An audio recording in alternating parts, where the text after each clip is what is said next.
Malik did not answer right away. He stayed where he was, turned slightly away from Kikik, staring at a point on the wall as if it held some truth he could no longer find in her eyes. The silence this time was different. It was no longer fragile. It was heavy, settled, final in a way that frightened her more than his anger ever could. "You know what I keep thinking about?" he said at last, not loudly, not accusingly, just tired. "I keep thinking about how carefully everything was arranged, how smoothly you disappeared from my life, how convincing you were when you told me it was over." That wasn't fear speaking, Kikik. That was control. She shook her head immediately. "No, Malik, I was barely holding myself together. Every word I said that day felt like poison in my mouth." "Maybe," he replied, "or maybe fear taught you how to be precise. Zara didn't just threaten you, she taught you how to cut deep." He turned back to her then, his gaze sharp but distant. "And the worst part is, it worked. You didn't just hurt me, you changed something in me." Kikik felt her chest tighten. "I never wanted to change you. But you did," he said. "I used to believe that no matter what happened, the truth would eventually find its way to me. That you would come back and say, 'This is what really happened.'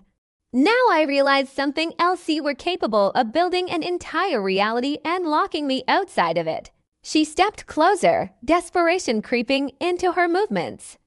"That's not fair. You're talking like I planned this. Like I calculated every second." "Didn't you?" Malik asked quietly. "You chose when to leave. You chose what to say. You chose the silence every day after that. Those are decisions, Kikik, not accidents." Her voice trembled. "I was surviving. And I was drowning," he replied without hesitation. "While you were surviving, I was trying to understand what kind of man I had become so easy to abandon." That stopped her cold. "I never abandoned you. You walked away without letting me fight for us," Malik said. "That's abandonment, whether you like the word or not." He took a breath, slower now, as if steadying himself. "I don't doubt that you were afraid. I don't even doubt that Zara is dangerous. What I doubt is whether love alone is enough when trust has been fractured like this." Kikik's eyes filled again.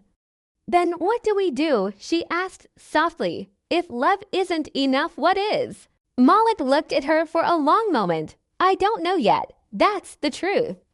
And for the first time, not knowing scares me more than losing you." She reached out again, this time letting her fingers brush against his sleeve. He didn't pull away, but he didn't turn toward her either. The space between them remained, invisible yet undeniable. "There's something else," he continued, "something you're not saying. Zara didn't act alone. She never does. And fear like yours doesn't come from words alone. It comes from proof." Kikik froze. "What did she show you?" Malik asked. "What made you believe she could actually destroy us?" Her silence was answer enough. Malik exhaled slowly. "Haydar," he said, "that's my guess. Or someone like him. Someone who doesn't threaten. Someone who acts." Kikik closed her eyes. "Don't say his name." "So it is him," Malik concluded. "And you still didn't tell me, even now." "Because if I say it out loud," she whispered, "it becomes real. And once it's real, there's no going back." Malik finally turned fully toward her. "Kikik, listen to me. If Haydar is involved, then this was never just about fear or love or even Zara. This is bigger. And whatever you try to protect me from, it's already here." She looked at him then, truly looked at him. And for the first time she saw not anger or heartbreak, but resolve, cold, controlled, dangerous resolve. "I won't run anymore," Malik said, "but I won't pretend either. If we move forward from here, it won't be on feelings alone. It will be on truth, all of it, even the parts you're afraid to say." "And if I can't?" she asked. "Then we stop right here," he answered calmly, "because I refuse to love someone while wondering what else they're hiding from me." The words hung between them like a final test.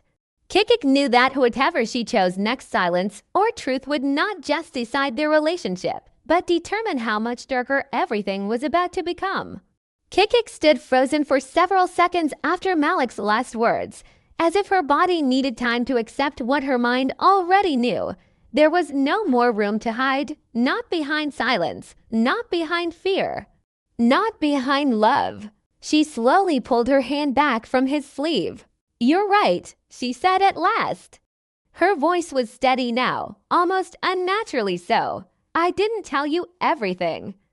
Not because I didn't trust you, but because once I did, there would be no turning back." Malik didn't interrupt. He didn't rush her. He only nodded once, signaling that this was the moment he had been waiting for. "Haydar isn't just someone Zara knows," Kikik continued. "He isn't just muscle. He's the proof she uses when words aren't enough. When she wants fear to settle in someone's bones." She took a shallow breath. "I saw him before I ever heard his name. He was there the night my car wouldn't start. He was there the morning my phone was returned to my bag after I was sure I had lost it. He never spoke to me at first. He didn't need to. He wanted me to notice him." Malik's jaw tightened. "So he was watching you?" "Yes, 4 weeks, maybe longer," she swallowed. "Then one day, Zira told me to meet her. When I refused, Haydar showed up instead." "Where?" Malik asked. "Right outside my building. Broad daylight, no threats, no shouting. He smiled at me and said my name like we were old friends. He told me what time you left for work, what cafe you preferred, which route you usually took when you were tired." Malik felt a chill crawl up his spine. "He said accidents don't always look like accidents," Kikik continued. "Sometimes they just look like bad luck. A fall, a crash, a wrong place at the wrong time." Then he handed me my phone, the one I thought I had lost, and he said, "Zara sends her regards." Malik exhaled sharply through his nose. "So she didn't just threaten you, she demonstrated?" Kikik nodded. "I didn't tell you because the moment I did, you would have gone after them.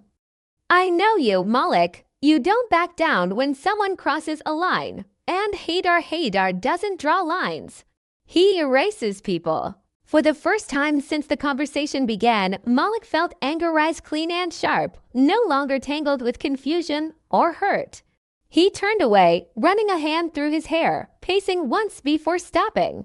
"And Zara thought this would keep me in place," he said coldly.